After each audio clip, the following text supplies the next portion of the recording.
Hola, bienvenidos a un nuevo video de Aviación Line.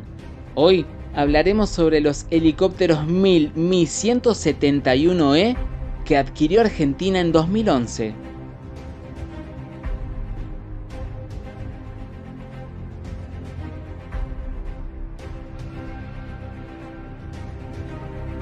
En agosto de 2020, el entonces embajador argentino en Moscú, Ricardo Lagorio, confirmaba que se había alcanzado el acuerdo para realizar la inspección de ciclo mayor. En ese momento, restaba saber si el proveedor trasladaría el personal, repuestos y herramental a Argentina para realizar la tarea o si se trasladarían los helicópteros a Rusia.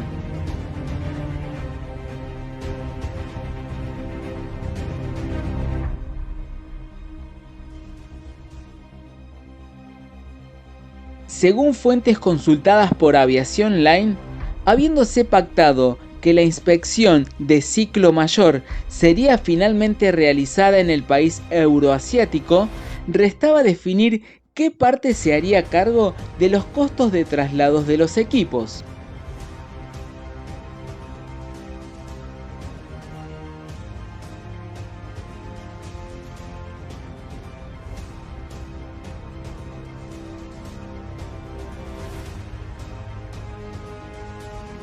De acuerdo a las fuentes, esta negociación se dilató hasta el punto de darse por suspendida, lo que efectivamente paraliza las operaciones de mantenimiento pendientes sobre los Mi-171E.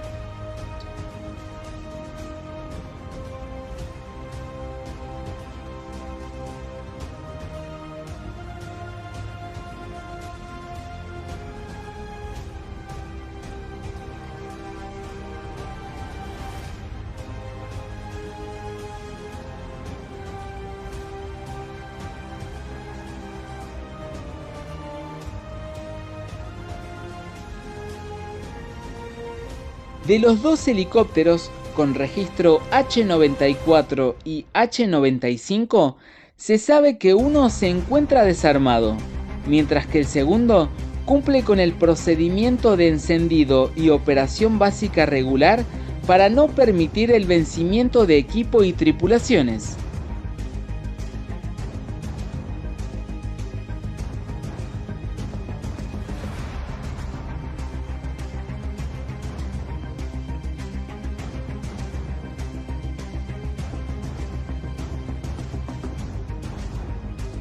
De destacada labor en la campaña antártica, los Mi-171E representan el único material de la Fuerza Aérea Argentina en lo que a helicópteros pesados se refiere.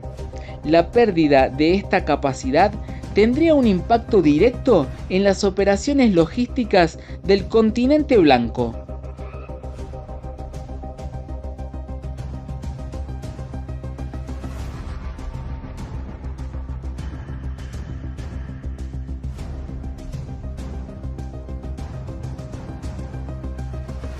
Como alternativa, se baraja la posibilidad de recurrir a otras compañías que realizan la inspección de ciclo mayor a material análogo, pero no hay una definición al respecto por el momento.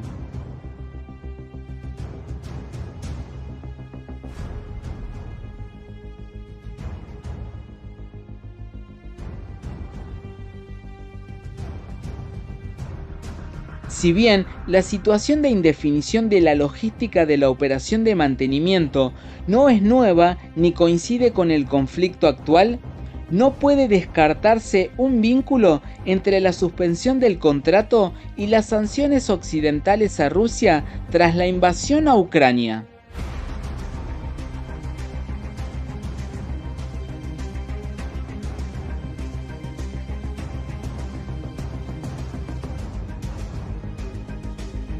De hecho, cuando Aviación Line realizó consultas al Ministerio de Defensa, este manifestó que el contrato no ha sido cancelado y que el mismo se sigue trabajando, sujeto a la evolución de la situación de la Federación Rusa, que es de dominio público.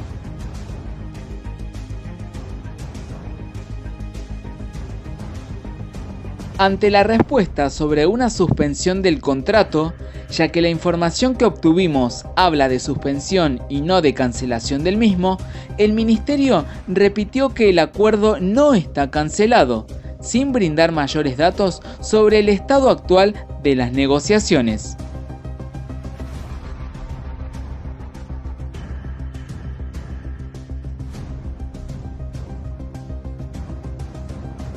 ¿Te gustó el video? Déjanos tu comentario y tu pulgar arriba. Te invitamos a suscribirte a este canal y a que nos visites en aviacionline.com. También nos encontrarás en todas las redes sociales. Muchas gracias y hasta la próxima.